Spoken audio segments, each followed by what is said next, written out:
The vehicle has a cynical real-world existence. There was a real-world corporate reason for the invention of the Spider-Mobile, and it had nothing to do with pollution-free engines. A toy company approached the legendary Stan Lee with a simple proposal: give your best superheroes their own cool cars so that we can sell miniaturized versions of them. Lee loved the idea and tasked Gerry Conway with creating a ride for Marvel's most popular hero, Spider-Man. Conway knew the idea didn't make sense right from the get-go, but he listened to his boss and got to work. Old Man Logan drives it in an alternate future. In at least one alternate future, the Spider-Mobile sticks around far longer than its original owner. In the role of Old Man Logan, a now retired Wolverine and an elderly blind Hawkeye must travel across a post-apocalyptic America that has long since been taken over by supervillains. The vehicle that Hawkeye chooses for their journey is the Spider-Mobile, which he insists on driving despite his visual handicap. The car's abilities, particularly when it comes to sticking to walls, ends up coming in handy in the adventure that follows. It only appeared in a few adventures. The original Spider-Mobile only appeared in 2 real adventures. The first was a confrontation with Hammerhead and his team of goons, which proved rather successful for Spider's Man and Mobile. Several issues later, Corona Motors demanded that he return their product, but unfortunately for Spidey, he was unable to recover it from the bottom of the famously polluted river. When Peter Parker got rich, he made an updated version of the car that's actually cool. When Spider-Man's life and body were briefly taken over by Dr. Octopus, his foe used the opportunity to make the most of Peter Parker's potential, including the founding of Parker Industries. When Parker returned to his body, he found himself the CEO of a worldwide corporation, and he instantly decided to use his newfound fortune for good.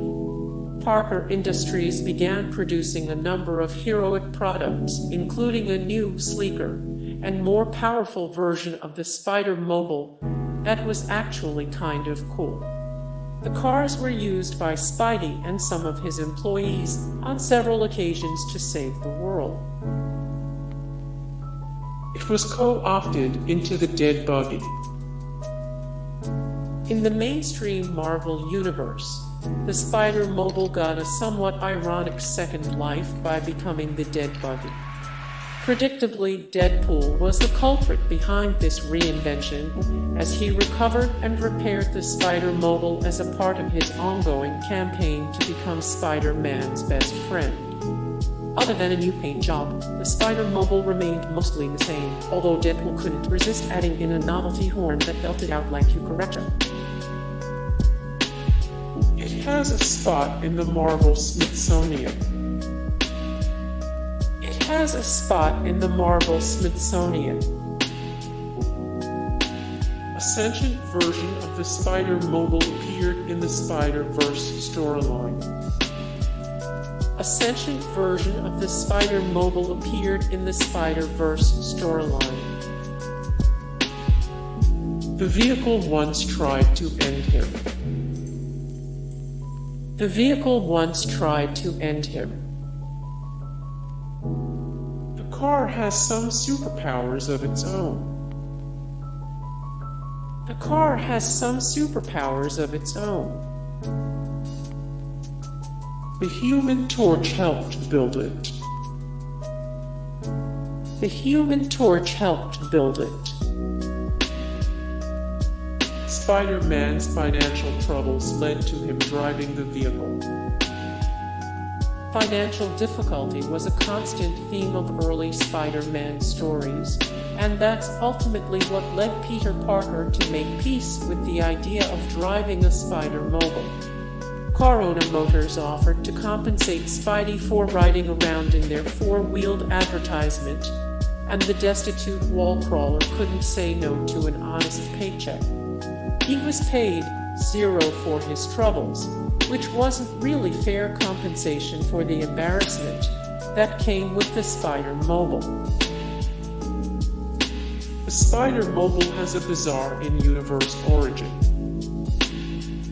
The Spider-Mobile was a corporate invention, both in reality and within the Marvel continuity. In Amazing Spider-Man 130, written by Gerry Conway with art by Russ and Andru, a company named Corona Motors hires an advertising firm to promote their new car engine, which claims to be free of pollution, by sponsoring a superhero's vehicle. The firm approaches Spider-Man, who mainly travels around by web-slinging, and is generally considered to be a menace in New York City. In other words, this wasn't. Even Spidey himself thought the idea was ridiculous and turned down the opportunity to collaborate with Corona Motors. Hey guys, thank you so much for the support and likes and comments down below, and also thank you so much for watching, and I look forward to see you in the next video. Then take care, bye.